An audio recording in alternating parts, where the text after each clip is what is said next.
క్రీస్తునందు ప్రియ దేవుని బిడ్డలారా, ప్రభు అయిన యేసుక్రీస్తు నామాన మీకు అందరికి వందనాలు. చాలా సంతోషం. మనము ఈ రీతిగా లేఖనాల్ని అనేక కోణాలలో మనం ధ్యానం చేస్తున్నాం. డాక్టర్ గారైన లూకా అపోస్తుల కార్యాలలో 4 ప్రధానమైన సాంఘిక ప్రజ్ఞకు సంబంధించిన కనెక్షన్ థియరీ, అంటే ఏ రీతిగా ఎదుటి వ్యక్తులతో మనం సంబంధాలు ఏర్పాటు చేసుకొని ఏ రీతిగా బోధించాలి అన్న విషయాల్ని 4 అద్భుతమైన వర్తమానాల్ని లేక 4 అద్భుతమైన సందేశాల్ని లూకా రాశాడు అపోస్తుల కార్యాల్లో. అందులో మొట్టమొదటిది పేతురు ప్రసంగం, రెండవది 7వ అధ్యాయంలో, పేతురు ప్రసంగం అంటే 2వ అధ్యాయంలో అది. నెక్స్ట్ రెండవది 7వ అధ్యాయంలోని స్టెఫన్ ప్రసంగం. మూడవది అపోస్తలుడైన పౌలు అంతియొకయలోని, అది 13వ అధ్యాయం. నాలుగవది 17వ అధ్యాయంలో ఏథెన్స్లో అపోస్తలుడైన పౌలు చెప్పిన ఈ 4 ప్రసంగాలు. సో ఈ 4ంటిని మనము కనెక్షన్ థియరీ, దాని గురించి మనము అధ్యయనం చేస్తున్నాం.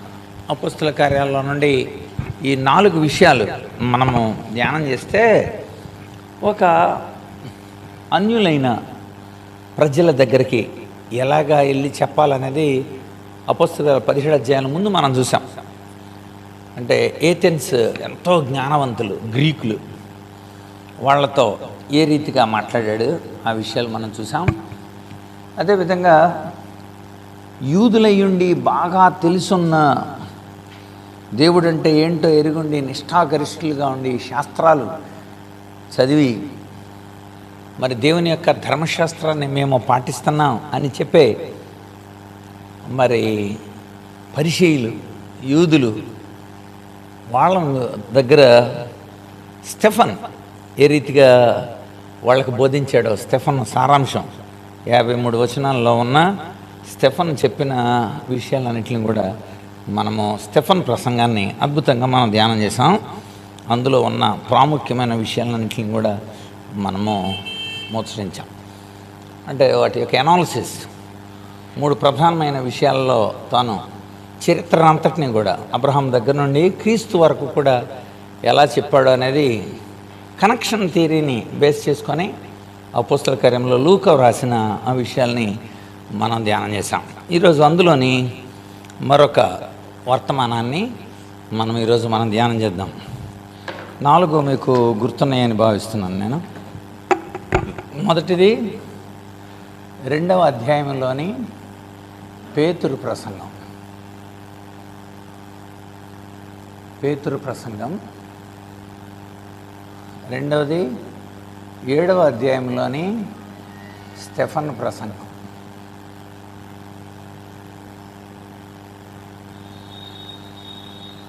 మూడవది 13వ అధ్యాయంలోని అంత్యొకయలో పౌలు ప్రసంగం.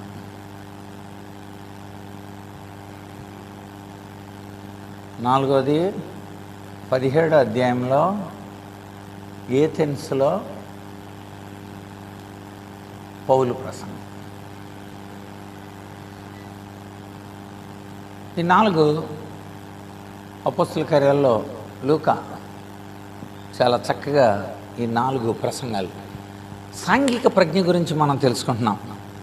సోషల్ ఇంటెలిజెన్స్, మనం సమాజంలోకి వెళ్ళినప్పుడు ఏ రీతిగా మనము బోధించాలి, ఏ రీతిగా ప్రజల నాడి, ప్రజల వేడి, ప్రజల వాడి ఎరిగి ఎలా మనం చెప్పాలి అన్న విషయాల్ని మనము ధ్యానం చేస్తూ ఉన్నాం.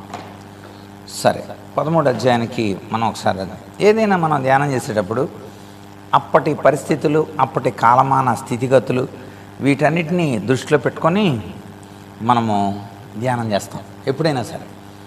కనుక ఇప్పుడు ఇందులో మనము 17వ అధ్యాయం దీన్ని మనం పూర్తి చేసాము. నెక్స్ట్ 7వ అధ్యాయాన్ని దీన్ని కూడా మనం పూర్తి చేసాం. ఇప్పుడు మనం ఈ 3వ దాన్ని మనం ధ్యానం చేద్దాం. అంత్యోక్యలోని పౌలు ప్రసంగం. ఏదైనా ఒక దైవజనులు ఒక వర్తమానం ఇచ్చారంటే అక్కడ పరిస్థితులు ఎలా ఉన్నాయి, అక్కడ రాజకీయ పరిస్థితులు ఎలా ఉన్నాయి, అప్పటి సేవా పరిస్థితులు ఎలా ఉన్నాయి, అవి వాళ్ళ మీద ఎలాంటి ప్రభావాన్ని మన మీద కూడా. ఇప్పుడు మీ ఇంట్లో పరిస్థితులు బాగాలేదు, మీరు వెళ్ళి సేవ చేయాలి, అప్పుడు మీరు ఫ్రూట్ఫుల్గా సేవ చేయగలరా? చేయలేకపోవచ్చు. కనుక అంటే మనసుని కంట్రోల్ చేసుకుంటూ ప్రాకారాలను జయించడం కంటే తన మనసుని జయించేవాడే గొప్పడు అంటాడు. అందుచేత మనం ముందు అసలు మన స్థితిగతులు, అప్పటి వాతావరణ పరిస్థితులు ఒకసారి మనం అప్పుడు పరిస్థితి ఎలా ఉంది, సేవా పరిస్థితి ఎలా ఉంది, సంఘ పరిస్థితి ఎలా ఉంది, సువార్థీకరణ ఆవశ్యకత ఎలా ఉందో ఒకసారి మనం 13వ అధ్యాయానికి రావడానికి ముందు 12వ అధ్యాయాన్ని ఒకసారి చూద్దాం. చూడండి ఒకసారి అపోస్తలుల కార్యాల గ్రంథం 12వ అధ్యాయం 24వ వచనం. అపోస్తలుల కార్యాలు 12వ అధ్యాయం. మనం అపోస్తలుల కార్యాలు 12:24 నుండి 14:28 వరకు ధ్యానం చేస్తాం. సో మనకున్న సమయాన్ని బట్టి 12:20 చూడండి. అపోస్తలుల కార్యాలు 12వ అధ్యాయం 24 నుండి అంటే చివరి వచనాలు లింక్ తీసుకోవాలి మనం. సో అపోస్తలుల కార్యాలు 12వ అధ్యాయం 24 నుండి 14వ అధ్యాయం 28 వరకు ఇందులో భాగం మనం చూద్దాం. చూడండి అప్పుడు పరిస్థితి ఎలా ఉంది. దేవుని వాక్యము ప్రబలమై వ్యాపించుచుండెను. వాక్యం విస్తరిస్తూ ఉంది. ప్రబలమై విస్తరించుచుండెను.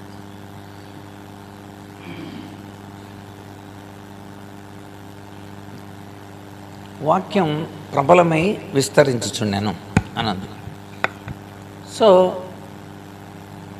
ఆ కింద వచ్చిన చదివితే బర్నబాయు పౌలును తమ పరిచర్య నెరవేర్చిన తరువాత మార్కును వెంటబెట్టుకొని వెనక్కొచ్చారు అనుంది. ఏంటి, ఏం చేశారు వాళ్ళు అంత్యోక్యలో పరిచర్య చేస్తున్నారు. వాళ్ళు ఏం చేశారంటే అంత్యోక్య నుండి అంత్యోక్య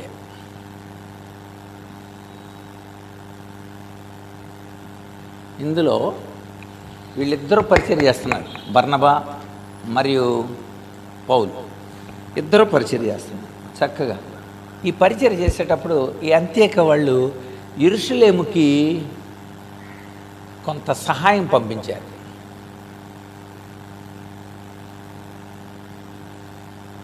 సో ఈ సహాయాన్ని తీసుకొని వెళ్ళారు వీళ్ళిద్దరు, బర్నబా పౌలు.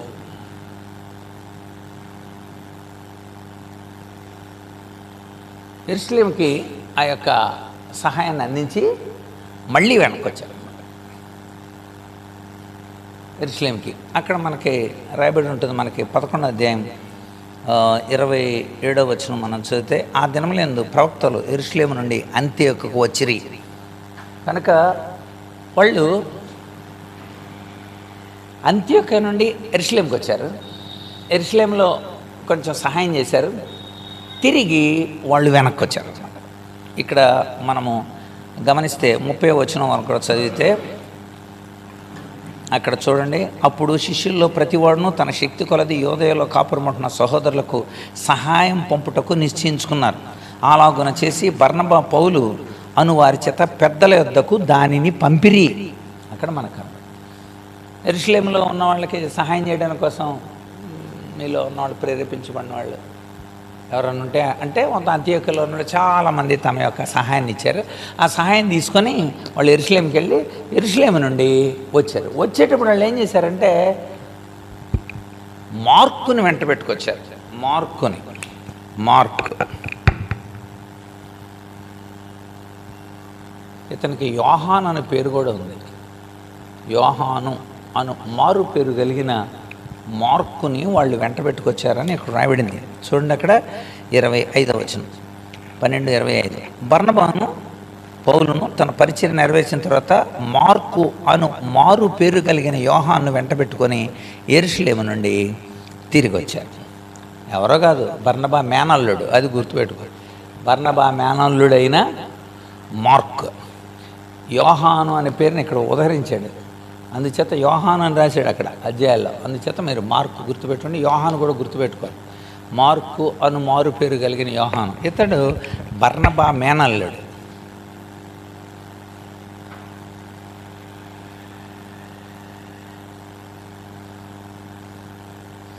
సో బర్నబా మేనల్లుడు వచ్చారు. ఇప్పుడు అంత్యోక్యకి వచ్చారు. ఇప్పుడు అంత్యోక్యకి వచ్చిన తర్వాత అసలు అప్పుడు పరిస్థితులు ఎలా ఉన్నాయి? రెండు తీవ్రమైన పరిస్థితులు నడుస్తూ ఉన్నాయి. ఒకటి, యాకోబును చంపేశారు కత్తితో. రాజు యాకోబును కత్తితో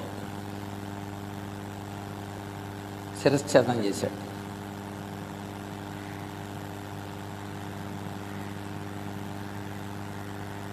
రెండు, పేతురుని చెరసాల్లో వేశారు.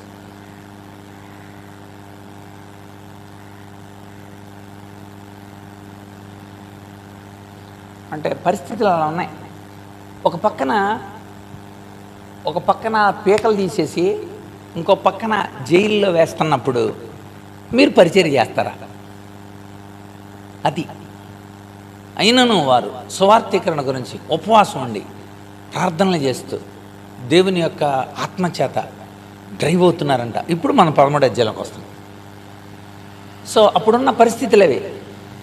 వాళ్ళు చక్కగా సహాయపడటానికి కోసం కరువు వస్తే ఎరుషలేంకి వెళ్ళి అంత్యోక్య నుండి అంత్యోక్యలో పరిచర్య చేస్తున్నారు. మంచి పరిచర్య జరుగుతుంది అంత్యోక్యలో.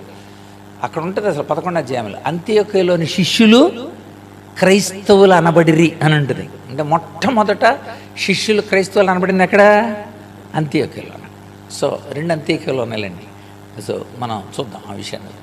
సో ఈ అంత్యోక్య నుండి వాళ్ళు ఎరుషలేం నుండి మళ్ళీ వచ్చేటప్పుడు మార్కును వెంటబెట్టుకొచ్చారు. ఇప్పుడు జరిగిన సంఘటన వాళ్ళల్లో పరిశుద్ధాత్ముడు మీరు సేవ కోసం వెళ్ళాలి, మీరు సేవలో ఉండాలి, మీరు ఆ రోజుల్లో ఆ ప్రాంతంలో అంత్యోక్యలో ప్రధానంగా ఇలాగ లేఖనాల్ని ప్రవచిస్తూ లేఖనాల్ని బోధిస్తూ ప్రవక్తలుగా కూడా పిలువబడిన పరిచారకుల్ని 5 ఉన్నారు అని చెప్పాడు. ఆ 5 గురించి కూడా మనం చూద్దాం. చూడండి 13వ అధ్యాయానికి రండి. అంత్యోక్యలో ఉన్న సంఘంలో బర్నబా, నిగేర్ అనబడిన సిమియోను, కురేనీడైన లుకియా, చతుర్థాధిపతి అయిన హేరోదుతో కూడా పెంచబడిన మనయను, సౌలు అనబడిన ప్రవక్తలు బోధకులుగా ఉండిరి. ప్రవక్తలుగాను బోధకులుగా అంటే దేవుని లేఖనాలని ప్రవచించేవారుగాను దేవుని యొక్క ఉన్నతమైన ఉద్దేశాలు చెప్పేవారుగా వాళ్ళు 5 ఉన్నారంట. వాళ్ళ 5 పేర్లు కూడా నోట్ చేసుకోవాలి. ఎందుకంటే వాళ్ళు ఎలాంటి ప్రోత్సాహం, ఇప్పుడు మనం పరిచర్య చేయాలని అనుకున్నప్పుడు ఉపవాసాలుండి మీటింగులు జరుగుతున్నాయి అక్కడ. ఆ టైంలో పరిశుద్ధాత్ముడు వాళ్ళని బలపరిచి, ఇదిగో నా సేవ నిమిత్తం వాళ్ళిద్దరిని పంపించండి, బర్నబాని పౌల్ని, ఇలాంటి పరిస్థితులు. ఈ పరిస్థితులు ఏర్పడినప్పుడు పరిశుద్ధాత్ముడు ఎవరైతే దేవుని ద్వారా నడిపింపబడాలనే ఉద్దేశంతో అటు పరిచర్య ఇటు వెళ్ళి వాళ్ళకి సహాయం చేసి మళ్ళీ వెనక్కి వచ్చి మరి ఇలాంటి పరిచర్యలో తీవ్రంగా ఉన్నారో వాళ్ళని దేవుడు నువ్వు ఎంత సంసిద్ధుడు అయి ఉంటే అంత బాగా వాడుకుంటాడు దేవుడు. నువ్వు పడుకొని ఉంటే సోమరిపోతాను, నిన్ను బాగా వాడుకుంటా రమ్మండ. చీమల దగ్గరికి వెళ్ళమంటాడు. ముందు చీమల దగ్గరికి వెళ్ళి వాటి నడతలు కనిపెట్టి జ్ఞానం తెచ్చుకున్నాక నువ్వు అప్పుడు చురుకవుతుంది మనం ఆ చీమలను చూసి. ఆ తర్వాత వెరీ గుడ్, పని చేస్తున్న వాడికి పని అప్పచెప్పాడు కానీ నిద్రపోతున్న వాడికి దేవుడు పని అప్పచెప్పలే. ఎలీషా దున్నుతున్నాడు, మంచి రైతు ఎలీషా. అప్పుడు ఏలియా వచ్చాడు, ఇదిగో దేవుడు నిన్ను పిలుస్తున్నాడు, వచ్చేయి.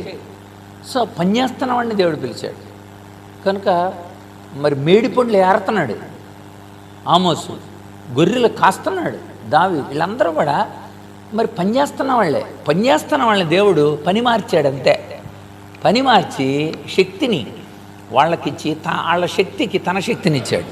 ఇక్కడ 5 గురించి వ్రాయబడింది. వాళ్ళు ఏమని వ్రాయబడిందండి? ప్రవక్తలుగాను బోధకులుగాను ఉండిరి అనే పదం చూడండి అక్కడ, అది నోట్ చేయండి. ప్రవక్తలుగాను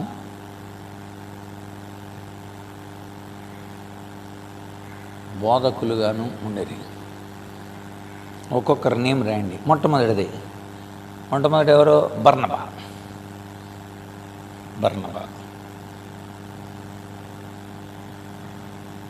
పౌల్ని ఆ రోజుల్లో భయంకరంగా బాబోయ్ అందరినీ చంపేసేవాడుగా ఉన్నాడు. అలాంటి టైంలో దేవుడు అతనికి వెలుగునిచ్చి అతన్ని తన బిడ్డగా చేసుకున్నాడు. అతడు మారాడన్న సంగతి చాలా తక్కువ మందికి తెలుసు, కొంతమందికే తెలుసు అతడు మారాడని. పౌలు సంఘాల్లోకి వచ్చేస్తున్నాడని తెలిసి అందరు బెంబేలు పడిపోతున్నారు. అప్పుడు పరిచయం చేసింది ఎవరు? పౌలుని సంఘానికి పరిచయం చేసిన వ్యక్తి ఎవరండి? మొట్టమొదట బర్నబాయే సంఘంలో ఇతడు పౌలు, మనకందరికీ తెలుసు, ఇతడు మారాడు, ఇతడు దేవుని యొక్క వెలుగును చూశాడు అని సంఘానికి బర్నబాయే పరిచయం చేశాడు. ఆ తర్వాత తనతో పాటు బర్నబాయే తీసుకొచ్చాడు పౌల్ని.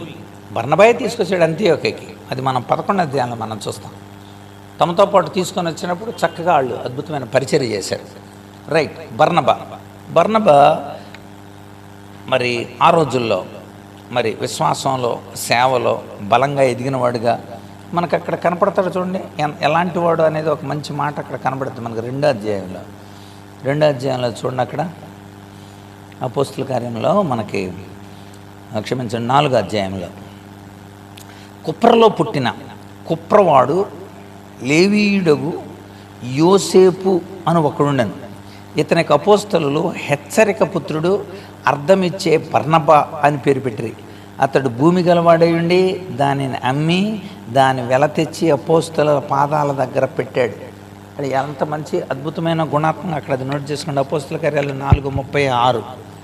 అపోస్తల కార్యాలు 4వ అధ్యాయం 36, 37 వచనాలు. 4, 36, 37 వచనాలు. అతనిలో ఉన్న 4 లక్షణాలు నోట్ చేయండి. ఒకటి, అతడు కుప్రవాసి. రెండవది, అతడు లేవీయుడు. మూడవది, యోసేపు అనే మారుపేరు కలిగినవాడు. అతడు హెచ్చరిక పుత్రుడు. ఐదవది కూడా నోట్ చేయండి, అతడు దాతృత్వం కలిగినవాడు. సో ఈ 5 లక్షణాలు బర్నబా. ఇతన్ని నేను ఏర్పాటు చేసుకున్నాను అని దేవుడు పరిశుద్ధాత్మ ద్వారా. చూడండి అక్కడ మళ్ళా రండి, మళ్ళీ మనం 13వ అధ్యాయానికి రండి. దేవుడు వాళ్ళని ఎంత చక్కగా బోధించడానికి, దేవుని యొక్క భవిష్యత్తు విషయాలు చెప్పడానికి వాళ్ళని ఏర్పాటు చేసుకున్నాడు. 2, నిగేర్ అనబడిన సిమియోన్. నిగేర్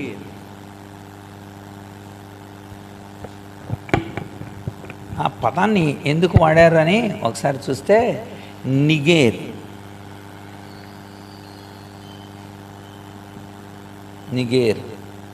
అనే సిమియోను.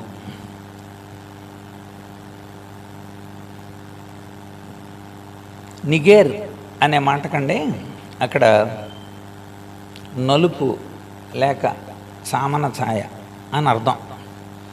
నల్లోడు అన్న చెప్పడం అన్నమాట. ఆఫ్రికన్ జాతికి చెందినవాడని ఒక కామెంటరీలో చదివాను. నిగేర్ అంటేనే అర్థం అది. సిమియోను అనే పేరు కలిగిన వాడిగా అతడు ఉన్నాడు అని ఉంది.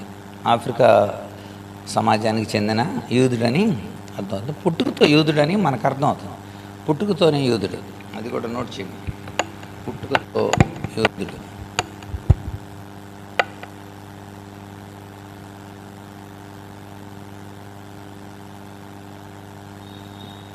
ఇంకా నెక్స్ట్ 3వ వాడు కురేనే వాడైన లుకియా.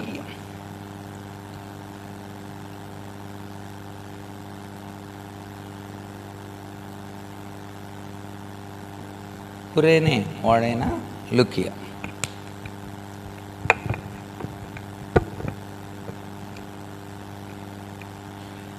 చాలామంది ఇతను కురేనీడని సీమోను అని అన్నారు, కానీ కురేనీలో మొట్టమొదట స్వార్థ ప్రకటించిన వాడు ఇతడే అని రాసింది.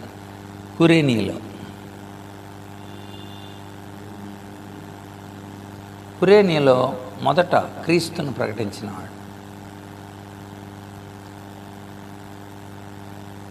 ఎక్కువ మంది కురేనీడని సీమోన్ అయి ఉంటాడు అని అభిప్రాయపడ్డారు. దానికి సంపూర్ణమైన ఆధారాలు మనకి లేవు. ఇక 4వది మనయేను.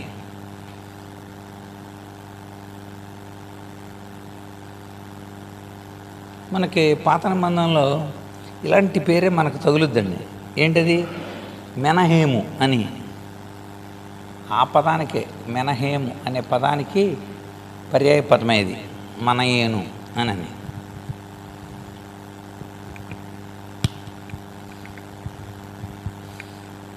చతుర్థాధిపతి అయిన హేరోదుతో బాగా కలిసి బతికినాడు, కొంచెం రాజకీయం బాగా బతికినాడు. చతుర్థాధిపతి అయిన హేరోదుతో చాలా డేంజరస్గా ఆడాడు. హేరోదుతో సంబంధాలు కలిగినవాడు. తనకి మారి పరిచర్యలో ఉన్నాడు, చాలా మంచి. ఇక లాస్ట్ చివరివాడు సౌలు.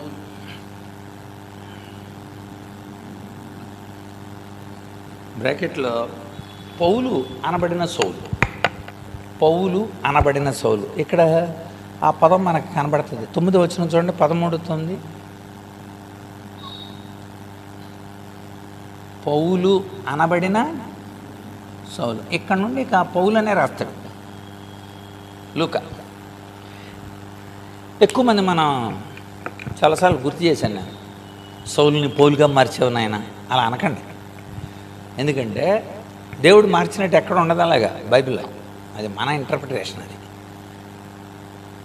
పౌలు అనే పేరు రోమీల పేరు, అది రోమా సైన్యం పెట్టిన పేరు. అతడు రోమా పౌరసత్వం తీసుకునేటప్పుడు అతి చిన్న వయసులో తీసుకుంటున్నాడని చెప్పి అతనికి చిన్నోడు, వీడు బచ్చాగాడురా అని పేరు పెట్టారనమాట వాళ్ళు రోమా పౌరసత్వం ఇచ్చేటప్పుడు. అందుచేత వీడు చాలా చిన్నోడు, పౌలు అంటే చిన్నోడు అన్నారు. సౌలు మరి అసలు హెబ్రీ సంతానానికి చెందిన ఫస్ట్ కింగ్, అందుచేత ఆడి పేరు పెట్టుకున్నారు. ఇక్కడ పౌలు అనేది రోమా పౌరసత్వం తర్వాత, అందుకనే రోమా పౌరసత్వం సంబంధించిన విషయాలు వచ్చినప్పుడు లేకపోతే ఆ ప్రాంతాలు వెళ్ళిన చోటల్లా పౌలే అని రాశాడు లూకా. ఇప్పుడు వాళ్ళు తిరిగే అన్నీ ఆ ప్రాంతాలు, ఇప్పుడు వాళ్ళు తిరిగే అన్నీ కూడా ఈ కొరింథీ ఈ ప్రాంతాలన్నీ కూడా రోమా కాలనీలు అని పిలుస్తారు, రోమా కాలనీలు. కనుక ఈ 5 ప్రవక్తలుగాను బోధకులుగాను ఉండిరి. Very good. ఇప్పుడు దేవుడు రంగంలోకి దించుతున్నాడు. ఒకటి, మీరు సంఘంలో ఉన్నప్పుడు ఇది సిద్ధపాటు. ఒక్కొక్క టైటిల్ పెడుతుంటాను, మీరు ఇది సిద్ధపాటు. దేవుడు ముందు మిమ్మల్ని సంఘంలో సిద్ధం చేస్తాడు. సంఘంలో మీకు ఇవ్వబడిన బాధ్యత ఏదైతే అది మీరు నిర్వర్తిస్తూ ఉండాలి. అప్పుడు సంఘం నుండి బయటికి పంపిస్తాడు. కొంతమందికి సంఘం ఉండదు, సంఘం పంపరు, వాళ్ళకి సంఘమే ఉండదు, సంఘం కూడా పంపదు, వాళ్ళే తిరుగుతూ ఉంటారు అనమాట. తెలిసిన వాళ్ళందరినీ వాళ్ళు పాడు చేస్తూ ఉంటారు. సంఘం పంపించాలి, సంఘం ద్వారా పరిశుద్ధాత్ముడి ద్వారా పంపబడాలి. ఇప్పుడు ఎన్నిక సిద్ధపాటులో ఉన్నారు మీరు సిద్ధపాటులో ఉంటే, అంటే రన్నింగ్లో ఉంటే. మీరు ఎప్పుడైనా ఫుట్బాల్ చూసారా? ఫుట్బాల్ ఆట ఎప్పుడైనా చూసారా? ఫుట్బాల్లో లోపల ఆడుతుంటారు, ఎక్స్ట్రా ప్లేయర్లు ఉంటారు. వాళ్ళు ఏం చేస్తారో తెలుసా మీకు? వీళ్ళు ఆడుతున్నంతసేపు వాళ్ళు రన్నింగ్లో ఉంటారు. ఎవడన్నా స్లిప్ అయ్యాడు అనుకోండి, వెంటనే ఏం చేస్తారో తెలుసా? 11వాడు బయటికి రావాలి, 17వాడు వస్తున్నాడు, వాడు ఉరుకుతుంటాడు. రన్నింగ్లో ఉన్నవాడిని రన్నింగ్లోకి తోస్తాడు. అందుకని కూర్చొని ఉన్నవాడిని లోపలికి వెళ్ళరా అంటే వాడు సెట్ అవ్వడానికి చాలా టైం పడుతుంది. అందుచేత దేవుడు పరిచర్యకు పంపించేటప్పుడు ఖచ్చితంగా పరిచర్యకు సంబంధించిన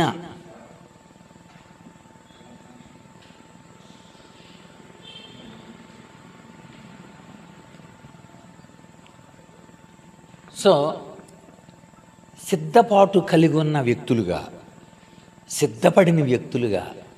అందుకని తిమోతికి ఏం రాస్తాడు పౌలు? దైవజనుడా, మీరు అన్ని విషయాల్లో పూర్ణముగా సిద్ధపడి అని ఉంటుంది. దైవావేశం వలన కలిగిన ప్రతి లేఖనాలని తప్పుదిద్దటానికి, ఖండించడానికి, నీతి అందు శిక్ష చేయడానికి కోసం అది ప్రయోజనకరమై ఉంటుంది. కనుక దైవజనుడు సన్నద్ధుడై అనే పదం ఇక్కడ మనకు కనబడుతుంది.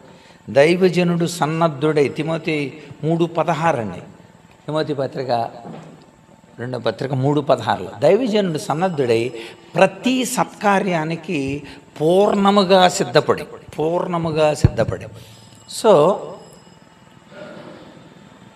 16-17 వచ్చిన. కనుక పూర్ణంగా మనం సిద్ధపడి ఉంటే ప్రభు ఇప్పుడు పంపిస్తాడు. ఇప్పుడు చూడండి, మీరు సిద్ధపడి ఉన్నారు. సిద్ధపడి ఉన్న వాళ్ళని ఇప్పుడు దేవుడు ఎన్నిక చేస్తున్నాడు. ఇప్పుడు ఎన్నిక చేశాడు చూడండి. ఇక్కడ ఆ ఎన్నిక చదువుతాను నేను.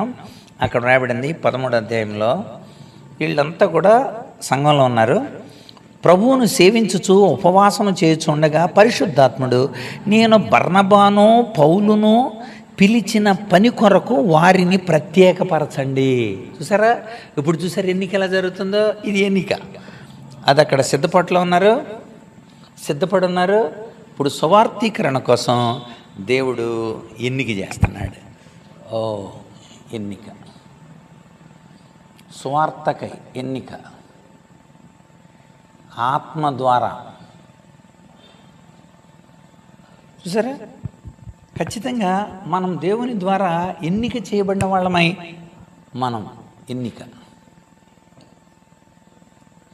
అక్కడ మీరు గమనిస్తే పరిశుద్ధాత్ముడు చాలా అక్కడ వ్రాయబడిన ప్రకారం మీరు మొట్టమొదటి నుండి కూడా ఎన్నికలన్నీ కూడా పరిశుద్ధాత్ముడి ద్వారానే నేనే ఎన్నిక చేసుకున్నాను. చూడండి, అక్కడ మీరు 8వ అధ్యాయం నుండి కూడా మనకు కనబడుతుంది.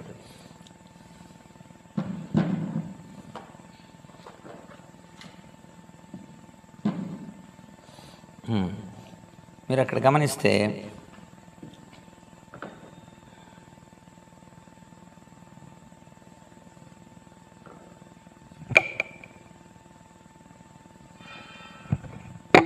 ఎనిమిదవ అధ్యాయం 29వ వచనం.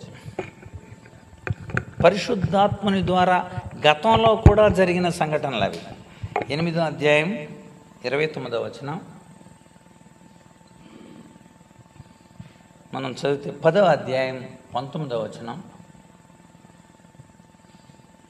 ఈ 13వ అధ్యాయం 4వ వచనం. ఈ 3 సందర్భాలలో మనకి పరిశుద్ధాత్ముడే ఎన్నిక చేసి, పరిశుద్ధాత్ముడే ఎంపిక చేసి, పరిశుద్ధాత్ముడే నిర్ణయించి ఇదిగో నేను పంపిస్తున్నాను. కనుక ఈరోజు మనము పరిశుద్ధాత్ముడి ద్వారా పంపబడాలి. అపోస్తలుడైన పౌలు ముందు చిన్న ఆసియా బితూనియా ప్రాంతానికి వెళదాం అనుకున్నాడు. వెంటనే దేవుడు ఏమన్నాడు తెలుసా? మాసిదోనియాకి వెళ్ళాలి, నువ్వు ఆసియాకి వెళ్ళాల్సిన అవసరం లేదు. కనుక ఆసియాకి పంపించడానికి కోసం అక్కడ లుదియా రెడీగా ఉంది ఎదరా ఫిలిప్పీలో, ఆమె చిన్న ఆసియాలోని తుయితేరా. అందుచేత మీరు ఖచ్చితంగా మాసిదోనియా ప్రాంతానికి వెళ్ళండి అంటే ఫిలిప్పి అక్కడ నుండి వరుసగా మాసిదోనియా ప్రాంతం, ఫిలిప్పి, తెస్సలోనికే, బెరయా, ఏథెన్స్, కొరింథీ, ఎఫెసు, ఇదంతా రూట్ మ్యాప్ అంతా దేవుడిచ్చి అవును అంటే ఆత్మ ద్వారా వాళ్ళు డ్రైవ్ అవ్వడం మనకి చాలా ప్రధానంగా అక్కడ మనకు కనబడుతుంది. మీరు గమనిస్తే ఆత్మ ద్వారా వాళ్ళు వెన్నిక చేయబడ్డారు. పౌలు 3 దండయాత్రలు చేశాడు. 3 దండయాత్రలు ఆత్మ ద్వారా నడిపింపబడి చేశాడు పౌలు. 3 దండయాత్రలు ఏం చేశాడో ముందు ఒకసారి టైటిల్ రాసుకోండి. మనం మొదటి దండయాత్రకు వస్తున్నాం. ఇప్పుడు మనం మొదటి దండయాత్ర విషయాలు ఇప్పుడు ఇవి. రెండో దండయాత్ర విషయాలు చాలాసార్లు మీరు వినుంటారు. చాలా మనం ఫిలిప్పీ పత్రిక ధ్యానం చేసినప్పుడు విన్నాం, ఎఫెసీ పత్రిక ధ్యానం చేసినప్పుడు విన్నాం, కొరింథీ పత్రిక ధ్యానం చేసినప్పుడు విన్నాం, తర్వాత తెస్సలోనిక పత్రిక ధ్యానం చేసినప్పుడు విన్నాం. ఎన్ని రెండో దండయాత్రలు వచ్చినాయి మనకి, రెండవ దండయాత్రలో. సో పౌలు చేసిన 3 దండయాత్రలు, వాటి వివరాలు ఒకసారి మీరు నోట్ చేసుకోండి. మొదటి దండయాత్ర ఆసియా మైనర్, చిన్న ఆసియా ప్రాంతం.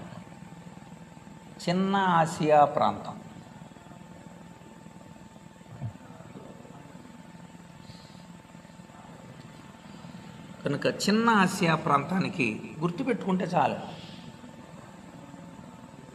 ఇది గుర్తుపెట్టుకోవటానికి వీలుగానే నోట్ చేస్తాను మీకు నేను. రెండవ దండయాత్రలు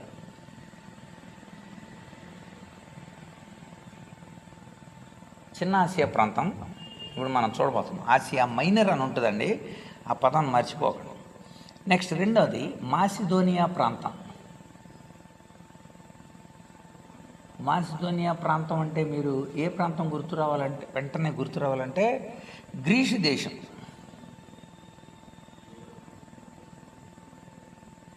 అది గ్రీసు దేశం వరకు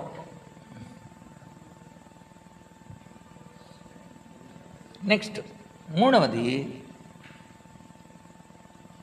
మీరు గుర్తుపెట్టుకోవాలి. మొట్టమొదటి చిన్న ఆసియా ప్రాంతం, రెండవది గ్రీస్ దేశ ప్రాంతం. మూడవ దండయాత్రలో రెండింటిని మళ్ళీ దర్శించాడు అనమాట. అది ఇప్పుడు మీకు ఎంత ఈజీగా చెప్తారు మీరు. మొదటి దండయాత్ర ఏంటంటే చిన్న మైనర్ ఆసియా ప్రాంతంలోకి వెళ్ళాడండి అని చెబుతారు. సో మైనర్ ఆసియా ప్రాంతాలు ఏమేమి ఉన్నాయనేది మనం చూస్తాం.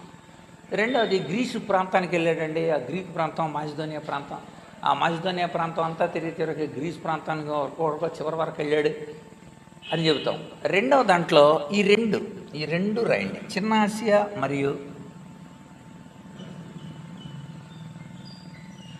మూడవ దండయాత్రలో ఆ గ్రీసులో ఉన్న సంఘాలు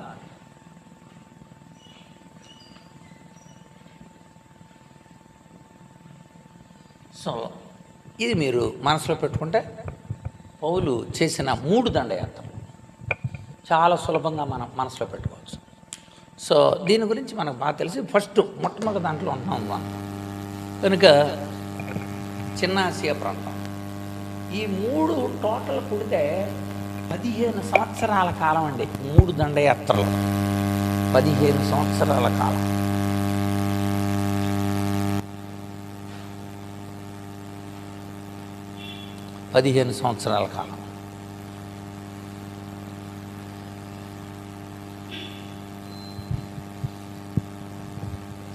కనుక వీళ్ళు ఇప్పుడు బయలుదేరుతున్నారు. ఇప్పుడు దండయాత్ర ప్రారంభిద్దాం.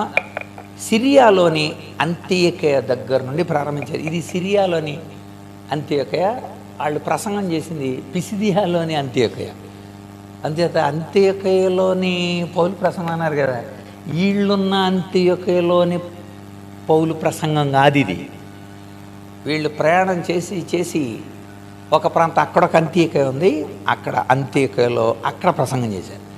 సో అందుచేత అంత్యోకయ అన్న వెంటనే అందుకే 2 అంత్యోకయలు ఉన్నాయి అన్నాను.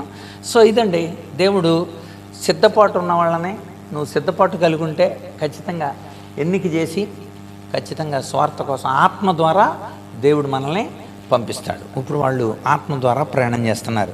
రైట్, చూద్దాం ఇప్పుడు వాళ్ళ ప్రయాణం ఎలా సాగిందో ప్రయాణం గురించి చూద్దాం. రైట్, ప్రయాణం నోట్ చేసుకున్నారు కదా. ఇప్పుడు వాళ్ళు ఎవరెవరు బయలుదేరారండి? ఇప్పుడు వాళ్ళతో పాటు సహాయకరంగా ఎవరున్నారు? పౌలు బర్నబాతో పాటు సహకారంగా ఎవరున్నారు? మార్కు ఉన్నాడు. అది గుర్తుపెట్టుకోండి. ఎందుకంటే తర్వాత గొడవకు మూల కారణం మార్కే అయ్యాడు. అందుకోసం రెండవ దండయాత్ర మీద కూడా ఆ మార్కు ప్రభావం పనిచేసింది. అందుచేత ఆ టైటిల్స్ మర్చిపోకండి. ఒకటి సిద్ధపాటు, రెండవది ఎన్నిక, మూడవది ఇప్పుడు ప్రయాణం. ప్రయాణాన్ని మనం చూద్దాం. ఇప్పుడు అక్కడ చూడండి, అక్కడ రాబడింది సిరియాలోని అంత్యోకయ నుండి బయలుదేరారు. సిరియాలోని అంత్యోకయ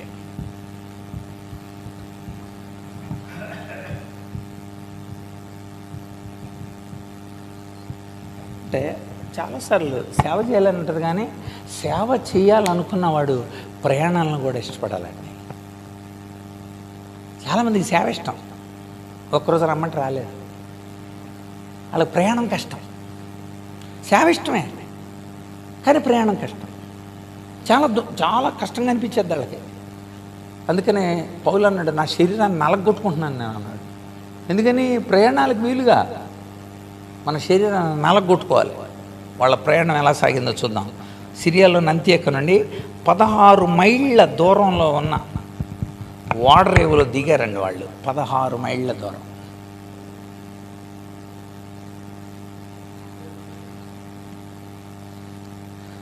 ఆ ప్రాంతాన్ని సెలూకయ అంటారు.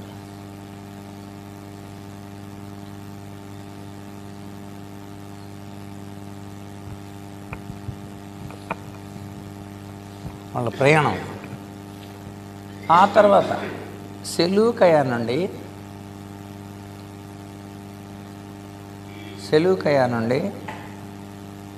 వాళ్ళు సైప్రస్ అంటే ఏంటంటే కొప్రా. సైప్రస్ అని ఒకవేళ ఇంగ్లీష్లో అంటే అది రాసుకున్నాం. కుప్పగా దిగారు.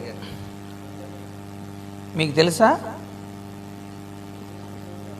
కుప్ర సొంతూరు కలిగిన వ్యక్తి ఎవరో? కుప్రలో పుట్టినవాడు ఎవరు? బర్నబా. బర్నబా కుప్రలో పుట్టినాడు. కానీ అది గుర్తుపెట్టుకోండి మనం. ఎందుకంటే రెండవ దండయాత్రలో పౌలు బర్నబా వేరైతే బర్నబా మార్కుని ఎంట పెట్టుకొని కుప్రకి వెళ్ళాడు. మళ్ళీ పౌలు తన రెండవ దండయాత్రలో మాసిదోనియాకి వెళ్ళాడు అనమాట. సో సెలూకయ నుండి కుప్రకి వెళ్ళాడు. అక్కడ చూడండి, ఇక వాళ్ళు కుప్రలో సలామి అనబడిన ప్రాంతంలో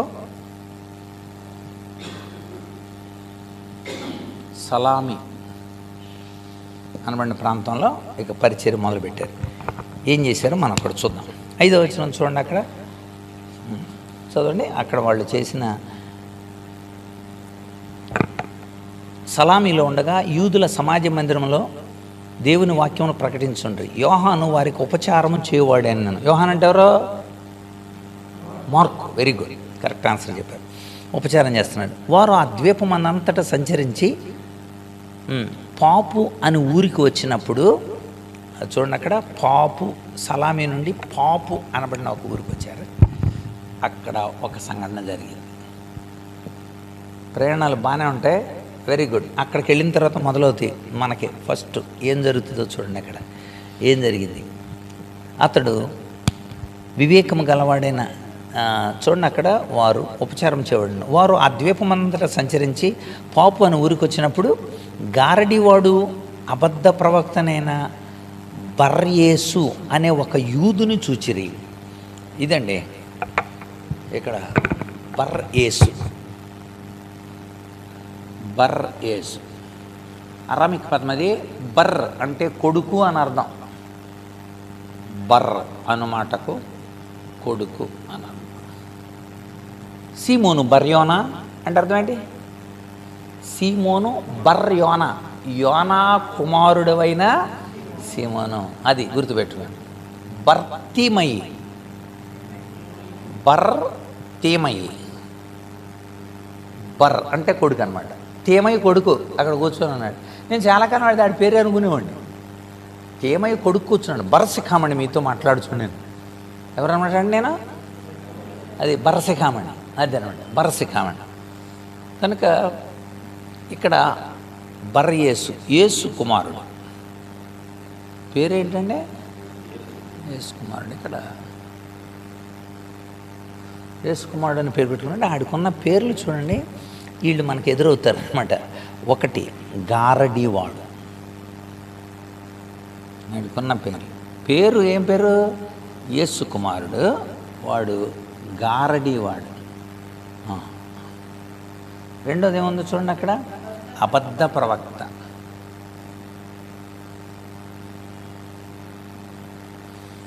ఇంకా కొంచెం కిందకి వెళ్తే పౌలుని చూసి ఏమని అన్నాడో మనం చూస్తాం.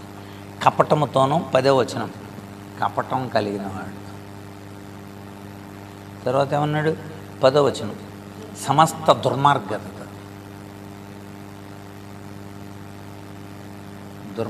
కలిగిన వాడు. తర్వాత ఏమన్నాడు? అది అపవాది కుమారుడు.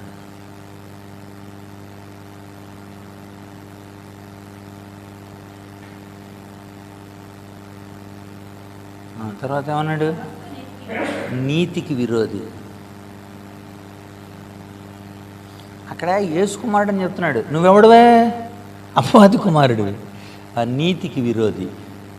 ఇంకోటి ఉంటుంది అక్కడ, తిన్నని మార్గములు చెడగొట్టువాడు.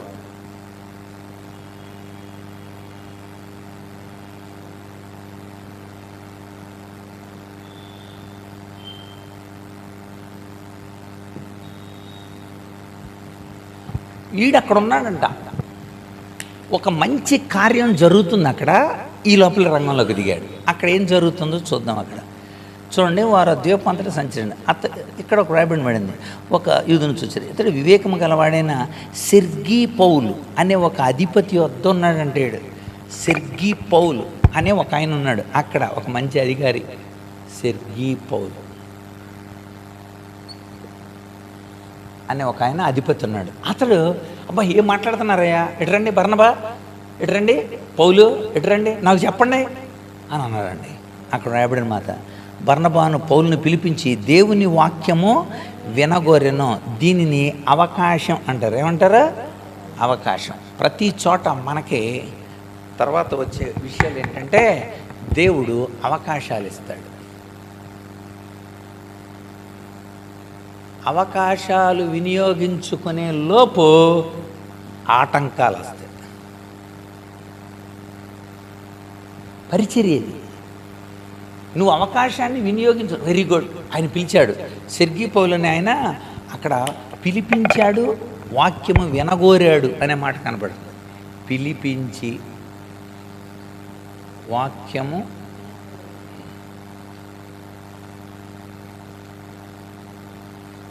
సరే. ఎప్పుడు మీరు సేవ చేసినండి సీక్వెన్స్ అర్థం చేసుకోవాలి మనం ఖచ్చితంగా. ఆటంకాలు అనేవి వెంటనే నువ్వు అవకాశాలను వినియోగించుకొని చక్కగా స్వార్థ చెప్తున్న లాస్ట్ మినిట్లోనో లేకపోతే మధ్యలోనో వెంటనే ఆటంకం స్టార్ట్ అయిపోద్ది. ఈడొచ్చి ఏం చేస్తున్నాడు అనుకున్నారు? భలేవారే సార్, ఎందుకంటే వీటితో సంబంధం ఉంది. సెర్గీ పౌలు దగ్గర పనిచేసేవాడు ఈ బర్రేస్ అన్నవాడు. అంటే అయ్యగారు అది కదండి, మరి వాళ్ళు అలాగే చెప్తారండి, మనం దాన్ని నమ్మాల్సిన అవసరం లేదండి. గారడీవాడు ఎలుమా అంటారండి. గారడీవాడిని ఎలుమా అని పిలుస్తారు. గారడీవాడు నా దగ్గర ఎలుమా అని రాసుకోండి. ఎలుమ ఇక్కడ రాయబడిన మాట చూడండి. అయితే ఆ ఎలుమ అధిపతిని విశ్వాసము నుండి తొలగించాలని యత్నం చేశాను.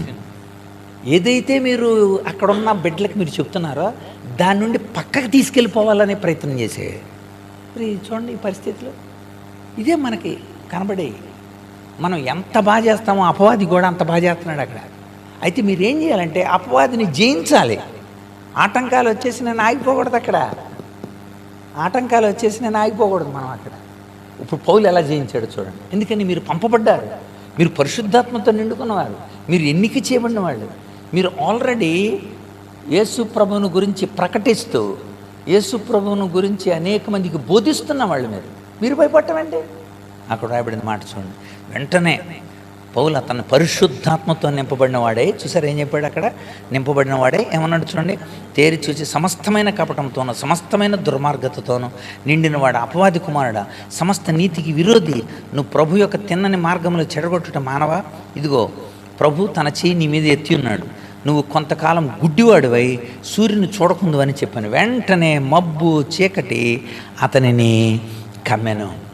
అతడు ఎవడైనా సహాయం చేస్తాడని చేయి జాపి ముందుకెళ్ళడానికి కోసం అడుగుతున్నాడంట, నాకు ఎవరైనా సహాయం చేయండి అని. ఇక్కడ అద్భుతమైన ఆటంకాలు, దాని తర్వాత మనకు కలిగేది విజయం.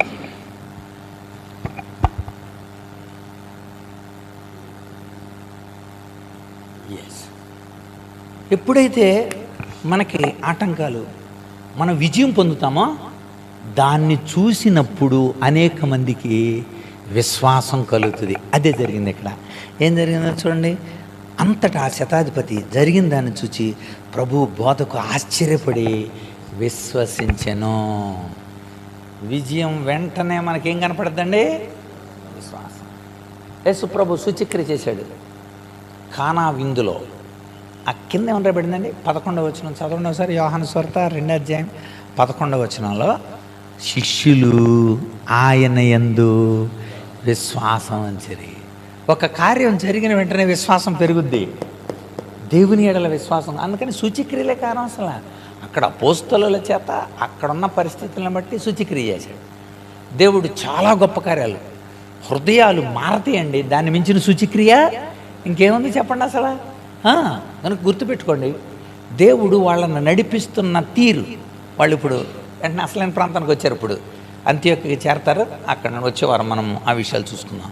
చూడండి, అక్కడ అవకాశాలని వారు చక్కగా సద్వినియోగం చేసుకున్నారు. వాళ్ళు చక్కగా బోధించారు. ఆటంకం ఏర్పడింది. పరిశుద్ధాత్మ ద్వారా వాళ్ళు విజయం పొందారు. అక్కడున్న సెర్గీ పౌలు అనబడిన ఆయన విశ్వసించాడు. ఒక గొప్ప విజయం ద్వారా అక్కడ విశ్వాసాన్ని వాళ్ళు పెంపొందించారు. చూడండి, అక్కడ అంటే ఇన్ని కలిగి ఉన్నవాడు ఏమండి, వాడు ఇన్ని కలిగున్నా అపవాదిని సాతాన్ని మన కాళ్ళ కింద చితక తొక్కిస్తానన్నాడు కదా. ఎక్కడ రాయబడింది మాట? సాతాన్ని మన కాళ్ళ కింద చితక తొక్కిస్తాడు. 16:19 ఏంటిది? కొరింథియా రోమా? Very good. సాతానుని మన కాళ్ళ కింద శీఘ్రముగా చితక తొక్కుతాడు. సమాధానకర్తయగు దేవుడే సాతాను మన కాళ్ళ కింద శీఘ్రంగా చితక తొక్కిస్తాడు. పరిశుద్ధాత్మతో మీరు వెళ్తే అఫ్కోర్స్ వాడు గారడివాడైనా, ఒకడు అబద్ధ ప్రవక్త అయినా, వాడు కపటం కలిగి ఉన్నా, వాడు సమస్త దుర్మార్గత కలిగి ఉన్నా, మనమే చెడిచిపోయి రకరకాలుగా మూవాడు ఎన్ని ఉన్నాడు. ఎందుకు నీకు అసలు? యాకోబు అందుకే రాస్తాడు, దేవునికి లోబడండి, అపవాదిని ఎదిరించండి, అప్పుడు వాడు మీ వద్ద నుండి పారిపోను. చూడండి, అక్కడ నుండి వాళ్ళంతా తర్వాత పౌలును అతనితో కూడా ఉన్నవారును ఓడ ఎక్కి పాపు నుండి పుంపూలియా ప్రాంతంలో ఉన్న పెర్గెకు వచ్చిరి. ఇక్కడ ఒక మాట, దీంతో మనం ముగిద్దాం. వారు ఇందాక చూడండి, పాపు నుండి ఏమన్నా ఆ ప్రాంతం పేరు చెప్పండి? పుంపూలియా.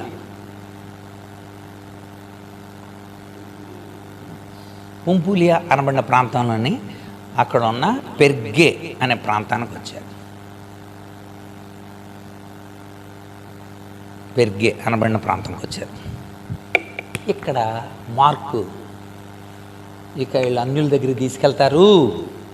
మరి అన్యుల దగ్గర సేవ చేయకూడదని అనుకున్నాడో ఏమో. యోహాను వీళ్ళిద్దరిని విడిచిపెట్టి మార్కు అంటే మార్కు, బర్నబా, పౌలు వీళ్ళు ఉన్నారు. మార్కు యెరూషలేంకి వెళ్ళిపోయాడు. చాలా బాధ కలిగింది పౌలుకి ఈ విషయం. ఎంత బాధ కలిగిందంటే, ఒక పరిచర్య నేర్చుకున్నవాడు ఇక్కడ ఇలాంటి పరిస్థితుల్లో మనం కూడా డిసప్పాయింట్ అవుతాం.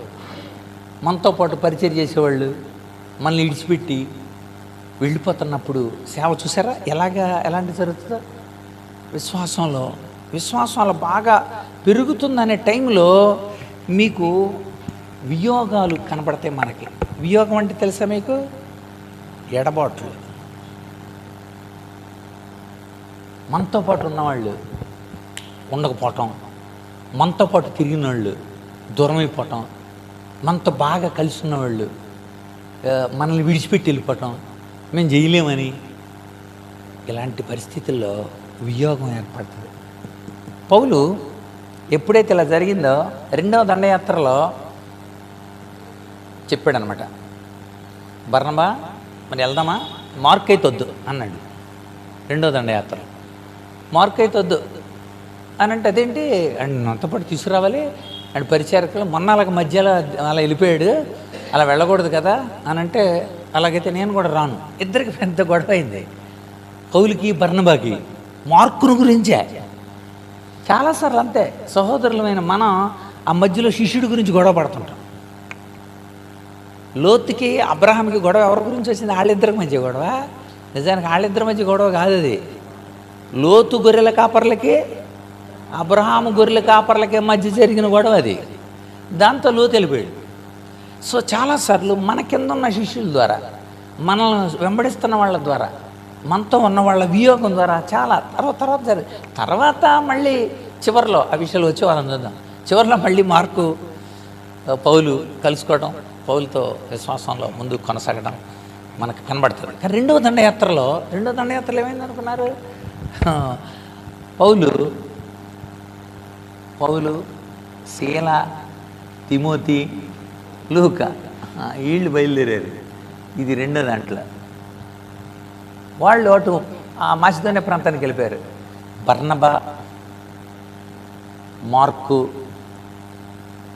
మార్కుని అంటు పెట్టుకొని కుప్రకి వెళ్ళాడు. మళ్ళీ మన ఊరు వెళ్దాం, అక్కడ ఉన్న వాళ్ళని బలపరుద్దామని వీళ్ళిట్టారు. వెరీ గుడ్, పరిచర్య బాగా విస్తృతమైన జరిగింది అనుకోండి. కానీ ఈ వియోగాలు చాలాసార్లు బాధను కలిగిస్తాయి. ఏం జరిగిందో చదివి మనము ప్రార్థన చేస్తాం. అప్పుడు వారు పెర్గము నుండి బయలుదేరి పిసిదియాలోని అంతియోకు వెళ్ళి విశ్రాంతి దినమందు సమాజ మందిరంలోనికి వెళ్ళి కూర్చుండ్రి. ధర్మశాస్త్రము, ప్రవక్తల లేఖనాలు చదివిన తర్వాత సమాజ మందిరపు అధికారులు, సహోదరులారా, ప్రజలకు మీరు ఏదైనా బోధ వాక్యం చెప్పవలనని ఉన్న ఎడల చెప్పుడని వారికి వర్తమానం చెప్పిరి. అక్కడ ఆ ప్రాంతంలో అంటే ఈ పెర్గే ప్రాంతంలో ఉన్న సాంప్రదాయం ఏంటంటే, వాళ్ళు ఎవరైనా గెస్టులు వచ్చినప్పుడు వాళ్ళకి ఈ సువార్తను చెప్పడానికి వాళ్ళకి అవకాశం ఇస్తారు. చూసారా, మళ్ళీ చెప్పండి ఏంటది? అవకాశం. అయిపోయింది, వియోగం అయినా సరే రైట్, మళ్ళీ ఇంకా ముందుకెళ్ళిపోయారు. అతను వెనక్కి వెళ్ళిపోయాడు. అయినా సరే వీళ్ళిద్దరు ఉన్నారు కదా, వెరీ గుడ్, ఒకరికొకరు చేదోడు వాదోడుగా. ఇప్పుడు పరిచర్య కొంచెం లోడ్ పడుతుంది మనకి. అయినప్పటికీ కూడా, ఎవరో విడిచిపెట్టేసినప్పుడు కూడా, మనతో పాటు ఉన్నవాళ్ళు లేకపోయినప్పటికీ కూడా అద్భుతంగా వాళ్ళు అక్కడికి వెళ్ళి వాళ్ళు అన్నారు, మీ మాటలు వింటున్నాము, మీరు చక్కని ప్రావీణ్యత కలిగిన యూదులని మాకు అర్థమవుతుంది, మాకు చెప్పండి. రైట్, మళ్ళీ అవకాశం కలిగి ఇప్పుడు చెప్పారనమాట వాళ్ళు. ఇది వాళ్ళు చేసిన అద్భుతమైన వర్తమానం. అది రేపు మనం వచ్చే వారం మన ఆ విషయాన్ని మనం చూద్దాం. ఇది పాపు నుండి పుంపులియాకు వెళ్ళి సెర్గెలో, ఇది వాళ్ళు చక్కగా వాళ్ళకి మంచి అవకాశాన్ని ప్రభు దగ్గర వాళ్ళు పొందారు. తమకు బలహీనమైన పరిస్థితులు ఏర్పడినా కూడా అద్భుతమైన వర్తమానాన్ని మనం వినబోతున్నాం వచ్చేవారం. ఇది పిసిదియాలోని అంతియొకయ. వచ్చేవారం మనం దాని గురించి తెలుసుకుందాం. ఇక్కడ వరకు పౌలు తన మొదటి దండయాత్రలో చేసిన మజిలీ. ఓకే, మీకు ఇక అర్థమై ఉండొచ్చు. కనుక ఈ సీక్వెన్స్ గుర్తుపెట్టుకోండి మీరు చాలా అద్భుతంగా. ఒకటి, సిద్ధపాటు. వాళ్ళు సిద్ధపడి ఉన్నారు, అప్పటికే సంఘం వాక్యం ద్వారా బలపరచబడతా ఉంది. రెండవది, వాళ్ళు చక్కగా సిద్ధపడున్న టైంలో పరిశుద్ధాత్ముడు వాళ్ళని ఎన్నిక చేశారు. వాళ్ళు సిద్ధపడ్డారు అంటే నీకు కారణం ఏంటంటే, వాళ్ళ సంఘంలో వాళ్ళు ఎలా ఉన్నారంట, బోధకులుగాను ప్రవచించేవారుగా ఉన్నారంట. అలాంటి సిద్ధపడుతూ ఉన్నారు వాళ్ళు. కనుక దేవుడు మీ సంఘం నుండి అనేక సంఘాలను బలపరచడానికి, మీ సంఘం నుండి అనేక సంఘాలని స్థాపించడానికి కోసం, బలపరచడానికి కోసం దేవుడు వాడుకుంటాడు. అందుకోసం మీరు సిద్ధపడి ఉండాలి.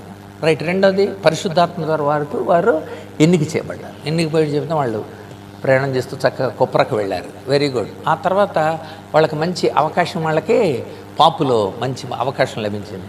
కానీ అదే ప్రాంతంలో చక్కగా ఎంతో బాగా చెప్పాలని అనుకుని వాళ్ళు చక్కగా వింటున్నారు అనుకున్న టైంలో ఆటంకాలు కూడా ఏర్పడినాయి. గారడీ సీమోను అక్కడ మనకు కనపడ్డాడు. కనుక వాడి పేరేం పేరండి? ఎలిహం. గారడీ వాడారు. వాడి పేరేమనుంది? మనయేసు. గుర్తు. బర్రయేసు. బర్ర అంటే కొడుకు అన్నది. యేసు కుమారుడు అనబడినవాడు. కానీ వాడు చేసే పనులన్నీ గారడి. కనుక వాడు సెర్గిపాల్ అని అనబడిన ఒక మంచి అధికారి దగ్గర ఉన్నాడు.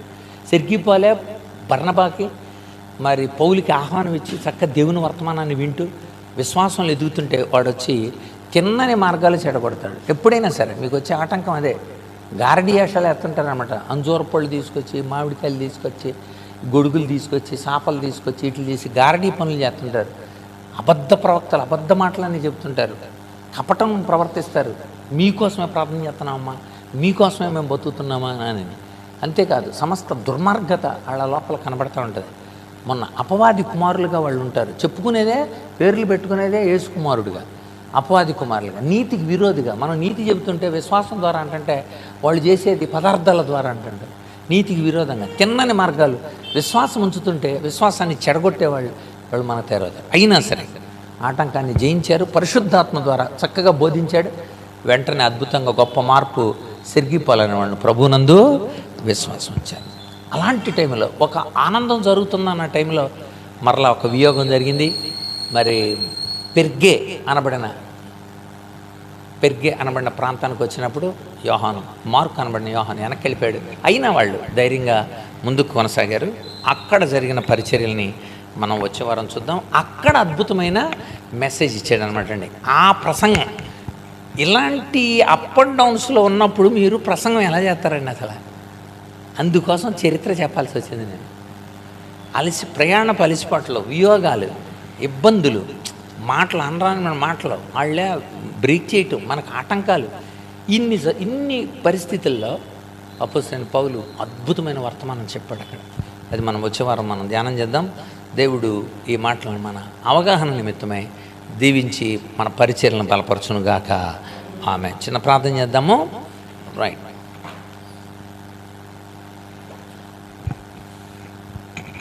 మైక్ బ్రదర్ చిన్న ప్రార్థన ఏంటండి యోహాన్ గారు? ప్రార్థన చేసుకున్న తర్వాత మనం దీవెన తీసుకుందాం.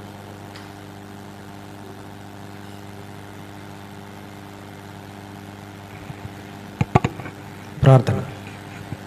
మహాగణుడ, మహోన్నతుడ, సర్వాధికారి, సర్వశక్తిమంతుడ, నీ పరిశుద్ధ నామానికి స్తుతులు స్తోత్రం. ప్రభువా, ఈ ఆత్మీయ సమ్మేళనం ద్వారా నీ సేవకుల్ని నా ప్రభువుగా తండ్రి ఎంచుకొని నాయన నీ యొక్క లేఖనాల్లోంచి మంచి నా ప్రభువుగా తండ్రి విలువైనటువంటి వాక్యాలు నా ప్రభువుగా తండ్రి మాకు బోధించడానికి సిద్ధపరిచే ప్రభావ నీకు వందనము తండ్రి. దాన్ని లేఖన పఠనం ముందు మేము ఆసక్తి కలవరమై నిత్యము పఠించు నా ప్రభువుగా తండ్రి అనేక మందికి నా ప్రభు బోధించు కృపను దయచేయమని, ఇంకనూ విస్తృతంగా నా ప్రభువుగా తండ్రి నాయన ఈ యొక్క ఆత్మీయ సమ్మేళనంలో నా ప్రభువుగా లేఖనాల పరిశీలనలో అనేక మంది నా ప్రభువుగా తండ్రి మేలుకరంగాను నాయన ఆశీర్వాదకరంగా జరుగుటకు కృప చూపించమని, నీ సేవకుని ఎత్తి నడిపించిన విధానాన్ని బట్టి వందనము తండ్రి. ఇంకా పరిచయం బలంగా వాడుకోమని మా ప్రభువుని ప్రియ రక్షకుడైన యేసుక్రీస్తు నామమున బ్రతిమాలు వేడుకొంచున్నాం తండ్రి. ఆమేన్. మన తండ్రి అయిన దేవుని ప్రేమ, కుమారుడైన యేసుక్రీస్తు కృప, పరిశుద్ధాత్మయందలై అన్యోన్య సహవాసం చేరిన మనకందరికీ, లోకంలో ఆయన కోసం ఎదురు చూస్తూ సేవ నిమిత్తమై ఎన్నిక చేయబడి ఆత్మ ద్వారా పంపబడి అనేక సంఘాలను బలపరచడానికి కోసం ఆత్మ ద్వారా ప్రేరేపింపబడుతూ సిద్ధపడుతున్న జనాంగణమైన మనకందరికీ సదాకాలము తోడేండి నడిపించునుగాక. ఆమేన్. ఆమేన్. అందరికి వందనాలండి. God bless you. Thank you.